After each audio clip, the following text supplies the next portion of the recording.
श्री स्वामी समर्थ, श्री स्वामी समर्थ, श्री स्वामी समर्थ, श्री स्वामी समर्थ, श्री स्वामी समर्थ, श्री स्वामी समर्थ, श्री स्वामी समर्थ, जय जय स्वामी समर्थ, श्री स्वामी समर्थ, जय जय स्वामी समर्थ। कशी गेली सगळ्यांची दिवाळी नक्की सांगा। कसे आहात तुम्ही सगळे, अगदी तेही नक्की सांगा। सगळ्या माझ्या महिला भगिनी आता जमल्या असतील दिवाळीचं सगळं करून। काल भाऊबीज, परवा पाडवा, लक्ष्मीपूजन, सगळ्यांना थोडी आता आरामाची गरज असेल। सगळ्यांनी तब्येतीची काळजी घ्या। कित्येक स्त्रिया माहेरी पण गेल्या असतील माहेरपणासाठी, तर माहेरपण अगदी छान एन्जॉय करा।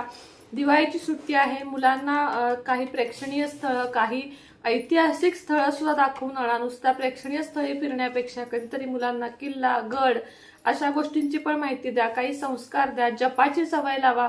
आता मी सुद्धा ओवीला जपाची सवय लावणार आहे की एक माळ घे, हे बोट न लावता रोज एक माळ श्री स्वामी समर्थांचा जप कर, अशी अगदी तिला मी आजपासूनच गुरुवारपासूनच ठरवलेलं आहे की तिला जपाची सवय लावायची।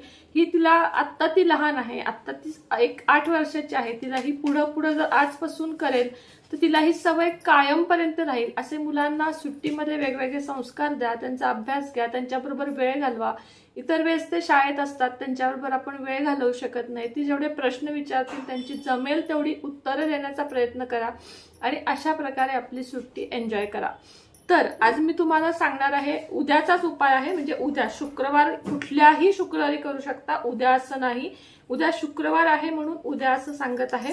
तर तुम्हाला मी काही वस्तू सांगणार आहे, त्या तुम्हाला 1, 2, 3 अगदी सोप्या वस्तू आहेत ज्या जमा करायच्या आहेत। या वस्तूंमुळे तुमचे बिघडलेले ग्रह, तारे हे तुमचे अगदी सुधारतील। बुध, शुक्र, बृहस्पती, चंद्र हे ग्रह जर बिघडले तर आपल्याकडे पैसा कमी येतो, आला तरी खर्च होतो, किंवा आपला अपव्यय म्हणतो ना आपण, पैशांचा अपव्यय होणे हे जास्त प्रमाणात घडू लागते आणि आपण कंगाल होत जातो। गरिबी पिच्छा सोडत नाही। श्रीमंतीतून माणूस गरिबीकडे येतं, त्याला असं वाटतं की अरे मी एवढा कमवत होतो, आता असं काय झालं, किंवा मी कधीच श्रीमंत होऊ शकणार नाही का, माझ्याकडे कधीच मी म्हणजे मिडल क्लासच्या पुढे जाऊ शकणार नाही का, किंवा कुणी इतकं गरीब असतं की मी कधी मिडल क्लास सुद्धा होऊ शकणार नाही का, असे अनेक प्रश्न प्रत्येकाला पडतात की मी असं काय करू।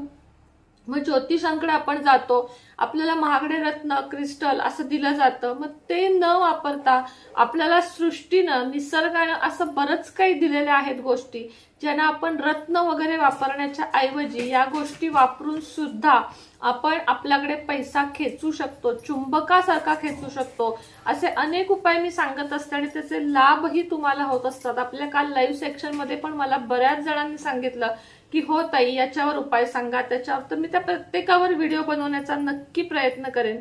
सृष्टीनं म्हणजे निसर्गानं आपल्याला खूप काही दिलं आहे। कधीतरी अन्नदान करून बघा, तुम्हाला किती फायदा होतो, किती मनशांती मिळते। कधीतरी धर्मस्थानी जा, म्हणजे कुठेतरी जिथं अन्नदान करतात तिथं जा, तिथं 500, 1000, 100, 200 रुपये द्या, तांदूळ नेऊन द्या, डाळ नेऊन द्या, गूळ नेऊन द्या। तुम्हाला दानाचे पुण्य, अन्नदानाचे पुण्य अगदी महत्वाचे आहे, ते तुम्हाला मिळेल। कधीतरी यज्ञ करा, हवन करा, हवनामध्ये सामग्री जी घालतो त्याचेही पुण्य आपल्याला मिळते। पूजा पाठ करा, सेवा करा, आहारात सुद्धा काही पदार्थ घेतल्याने आपले ग्रहतारे सुधारून आपली परिस्थिती सुधारण्यास मदत होते।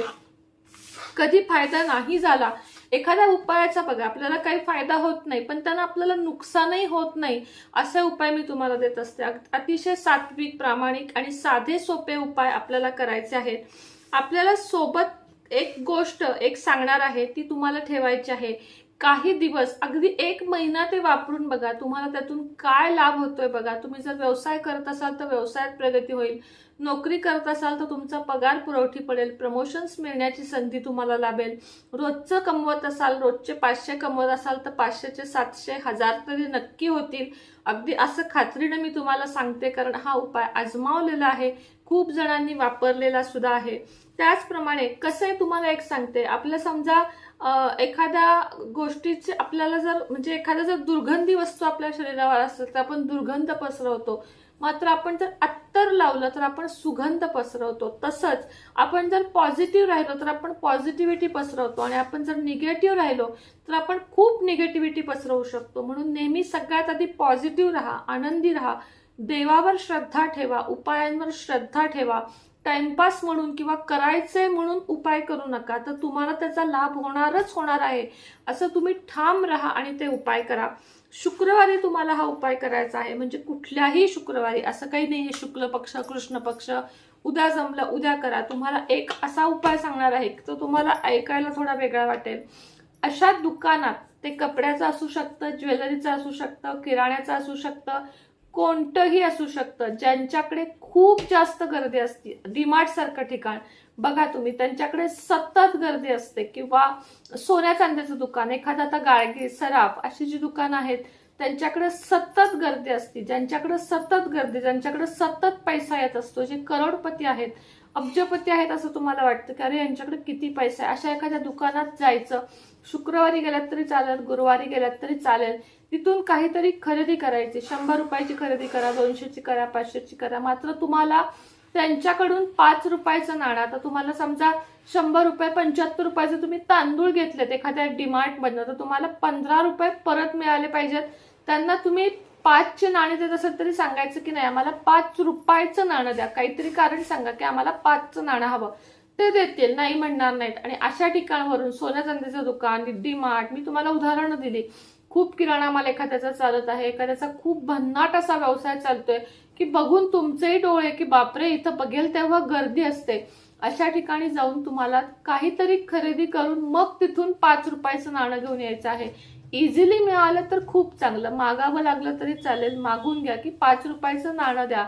वस्तूतनं उरलेलं त्यांच्याकडून घ्यायचं नाही आपल्याला, की आपले 15 रुपये उरलेत, 5 रुपये उरलेत, 65 रुपये उरलेत, तर तुम्हाला 5चं नाणं मिळालं पाहिजे. अशा पद्धतीनं तुम्हाला 5चं नाणं घरी आणायचं आहे. गुरुवारी आणून ठेवलं तरी चालेल, शुक्रवारी आणलं तर जास्त उत्तम. शुक्रवारी ते आणल्यानंतर तुम्हाला काय करायचं आहे, तर सकाळी स्नान वगैरे केलं तुम्ही की देवापुढं तुम्हाला बसायचं आहे. 3 चिमूट बडीशेप घ्यायची आहे. 3 चिमूट बडीशेप, 3 चिमूट स्वच्छ हळद आणि 1 चिमूट फक्त 3 चिमूट स्वच्छ तांदूळ. पुन्हा एकदा सांगते, गोंधळ होऊ शकतो. 3 चिमूट म्हणजे आपल्या चिमटीत बसेल एवढी बडीशेप, 3 चिमूट स्वच्छ तांदूळ आणि 1 चिमूट हळद. साहित्यात माझं सांगताना कधीतरी होतो गोंधळ, शब्द चुकतात, थोडं समजून घेत जा, म्हणून पुन्हा पुन्हा सुद्धा सांगत असते मी. पुन्हा एकदा सांगते, 3 चिमूट बडीशेप, 3 चिमूट स्वच्छ तांदूळ आणि 1 चिमूट हळद. 1 चिमूट हळद, देवाची जी वापरतो ती हळद, स्वच्छ सुंदर असा तांदूळ, अखंड असेल जास्त चांगलं, आणि कच्ची बडीशेप, भाजलेली ती पुडीतली वगैरे नाही, कच्ची बडीशेप जी असते ती तुम्हाला घ्यायची आहे. आणि हे पांढरं कापड किंवा पांढरं कागद काहीही चालेल, कापड घेतलं जास्त चांगलं.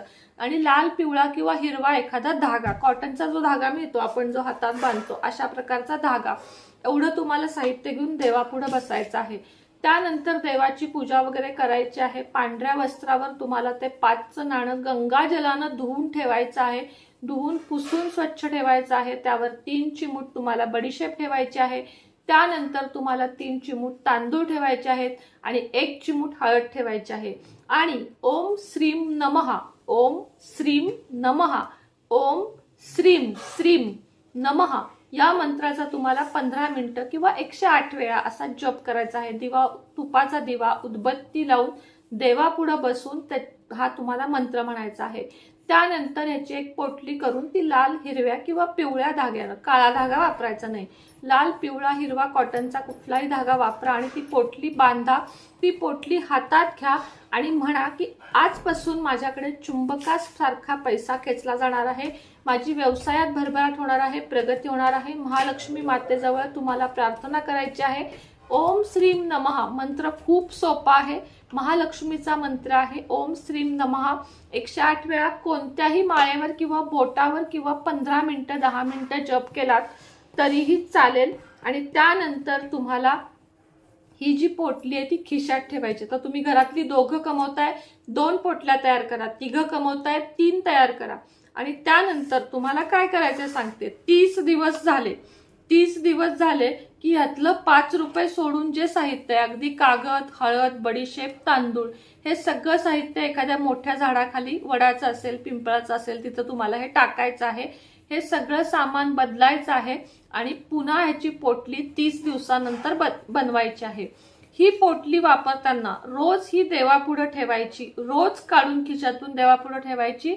5 मिनिटं अगदी 11 किंवा 21 वेळा सुद्धा ओम श्रीम नमः या मंत्राचा जप करायचा, पुन्हा ती खिशात ठेवायची. अशी म्हणजे ती उघडायची नाही, काही नाही, नुसती देवापुढे ठेवायची, ओम श्रीम नमः म्हणायचं. किती 5 मिनिटं 11 वेळा 21 वेळा म्हटलं तरी चालेल. आणि तुम्हाला ती रोजच्या रोज जसं मोबाईल चार्ज करतो तशी आपल्याला ही पोटली चार्ज करायची आहे आणि खिशात पर्समध्ये तुम्हाला ठेवायची आहे.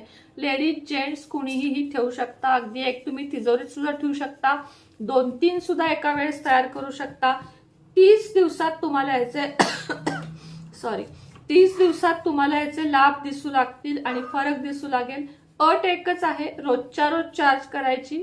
पिरियडचे दिवस सोडून पुरुष रोज करू शकतात आणि रोजच्या रोज ओम श्रीम नमःचा मंत्र त्याच्यावर म्हटला गेलाच पाहिजे. आणि 30 दिवसानंतर 5चं कॉईन पुन्हा गंगाजलानं धुवून पुन्हा अशा प्रकारे हीच पोटली तुम्हाला बनवायची आहे. जवळ ठेवून बघा, लाभ बघा, फायदा बघा आणि मग मला सांगा.